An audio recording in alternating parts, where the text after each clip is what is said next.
To learn about the off-grid lifestyle and to be inspired to live your dreams, click subscribe so you don't miss anything. Hit the bell notification. Okay, so we're back at the tiny house again today, and we're still just kind of putting the finishing touches on things. Just kind of getting everything organized, trying to figure out how we want to set it all up. You know, we are a few months early by actually getting ourselves into this house. We weren't supposed to move in until the spring, but here it is January. We got in here quite early. So as you know, Carolyn has been building shelves, and man, they look fantastic. So you've seen this shelf. This I think is going to be her bathroom supply and laundry shelf, I think. Right now it's got a lot of tools on it because we keep using the tools. So we decided we're not going to put the tools away. We're just going to leave them here until we're done with them. But she went ahead and built another shelf. Now this one here, before I show you the other one, she put two 2x6s together. So that's all what? Just over 10 inches. Because a 2x6 isn't actually 6 inches. It's like 5.5 inches, whatever it is. And so she put two of them together, and then she used a pallet wood that we've been using on the walls for shelves. And she made the back of the pallet wood. This is the shower here, so it covered up the shower, so you don't even see the shower from the bedroom now. And that extended out our closet space quite a bit. So now you see that we have quite a bit more closet space. She used a board up here and bought this little hook at Dollar General.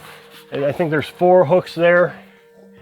And now we can hang her coat. She screwed in screws into the shelf. Got her broom and mop there. I've been modifying my fan that goes into the water tank, so all the hot air from the house goes outside into the water tank box, keeps it nice and warm. I got my charger. So my water pump is powered by a lawnmower battery sitting right there. I bought this little trickle charger. It's called a battery tender. I think it was like 25 bucks, it wasn't bad. And it just charges it 800 milliamps, not even 1 amp. Every hour. So yesterday I plugged it in and it charged it up within just a few hours. I was really surprised how fast it charged it up, and it's been charged ever since. So that system worked really good. Now a lot of people said I should have bought a DC converter, which would have been fine. You could have done that, but I couldn't find one with enough amps. I needed one with at least 10 amps, and that was pretty hard to find. I mean, you probably could find them, but the cost would have gone up. And so just for under $50, I got everything I need, and it was easy to set up. And I'll never have to replace the battery because it's always going to be charged by the battery tender. It'll work great. I'm really happy with this system. The shelf that she made here, instead of using two 2x6s because the bed is here, so she needs to be able to walk in here. This is going to be kind of like the pantry for food items. Right now, since we've been living in the camper, most of our pantry items have been stored in the back seat of the pickup truck. We got 2 Rubbermaid bins, and that's where all our canned goods and everything is. So I think she's going to bring all that out. Then she's got her clothes here behind the shower curtain. I don't know what she's going to put here. I think she said more food items. So it's really coming along well, and we're going to have a lot of storage space.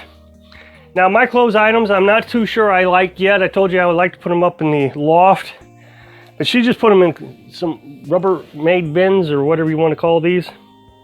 And so my clothes are going in there. We got a little trash can. And then all our common use items that we use for the kitchen every day. Coffees and peanut butter. My desk, I've showed you my desk. She made that out of pallets. So that's half of a pallet. The other half, and then she used pallet wood for the desktop. And then she made 2 shelves out of the pallets. She's asked me to go to a hardware store and pick up some brackets, and we'll put shelving over the 2 windows. I know it's shadowed, my face is shadowed. And so that'll give us some more shelving. Not sure what we'll use that for. I would like to have something nice. I don't want to just clutter it up. But whatever it is, she's been really creative. Now we are going to have to find a home for the dishes. This is our popcorn bowl, but we're going to have to find a home for the dishes. This is the sink right here. And she's made a countertop out of the sink, so that just pops right up. You can lift that right up, and there's the sink.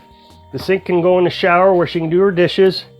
But right now she's just storing the dishes right here. I suggested that we hang the pans on the wall. She's thinking about that. She's talked about using this thing as a shelf and turning it upside down and painting it and hanging it on the wall upside down.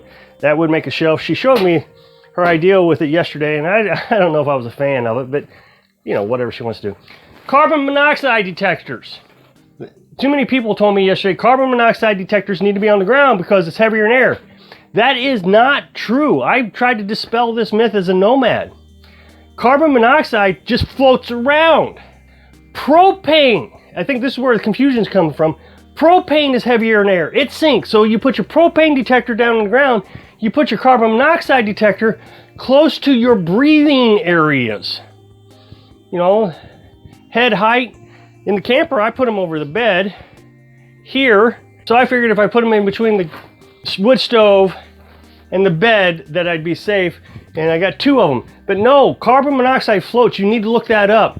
If you're putting them on the floor, then you may not get detected. My chimney right here could be the leaking point of my carbon, and you got it down on the floor, and then there's a breeze from the windows and everything, because we leave the windows open.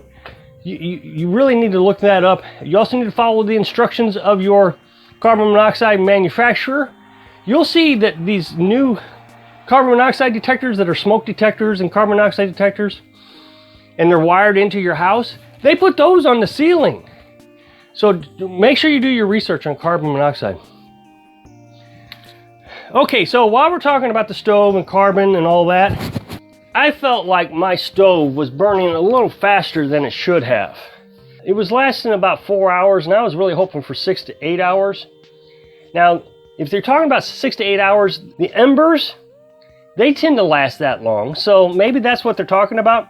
So I decided to look into what's going on with my stove today, and sure enough, I did find a problem. So when you open up your stove, you will see gasket material around the door of your stove. That gasket material is supposed to seal from air being sucked in through the door. That's what's really nice about these, is they're all sealed up. And there's gasket material along the window and just different places on your stove. There is a test that you can do to make sure that it's not leaking. Now, you're supposed to do this test when there's no fire in the stove, but I was having a problem. You can replace this gasket material, but again, your stove has to be shut down because the glue that they give you, you can buy new gasket material, and the glue they give you has to cure for 24 hours. Well, we have to have the stove. Well, the thing is the gasket on this stove looks brand new. I mean, it's a brand new stove. I went ahead and did the test. And so what the test is you take a piece of paper like this, and you close it in to, try to do this on camera here. And you close it in. Now, you gotta be careful because you don't want your paper to burn. You shouldn't be able to pull it out without ripping your paper. And I am ripping my paper. And so that tells you the seal is good. But this morning, I was able to pull that paper right out. Well, that's not good. I couldn't pull the bottom out, but the top I could. So what I did was, and you gotta make sure you got a good pair of heat-resistant gloves. I mean, these things are really nice. I bought them at Home Depot. And I just kind of fluffed the seal back up a little bit. I didn't have to replace it. See how that looks really good. I mean, it's a really good seal. So I just fluffed it back up, kind of squished it, and closed it. And so now you saw that it's doing just fine. So that was a simple solution. Okay, so in a previous video, I told you that we got a second sink. Carolyn liked this sink so much, she thought, why not get a second one? And we'll put it out on the porch. Right now, what she uses is a plunger, laundry bucket plunger. So she puts her laundry in a bucket and she plunges it. Again, for those who are gonna tell me I mistreat Carolyn so badly, I begged her to get a wash machine. She won't do it, but she wanted a second one. So what she's gonna do is she'll take both tubs out here, both sinks out to the porch. She'll fill them both up. She'll wash the blankets in one, rinse it in the other. Okay, so here's the second tub sink. They're just so easy to assemble, and you know, they're not that expensive. You can buy them anywhere from, I don't know, $20 to $60. But getting back to the laundry, I know a lot of people think it's ridiculous that Carolyn is forced by this mean guy to hand wash clothes. Now, I've done the hand washing clothes also. I've made videos about that way back when we were nomads. To me, it's not that bad. You use less water, you use less electricity.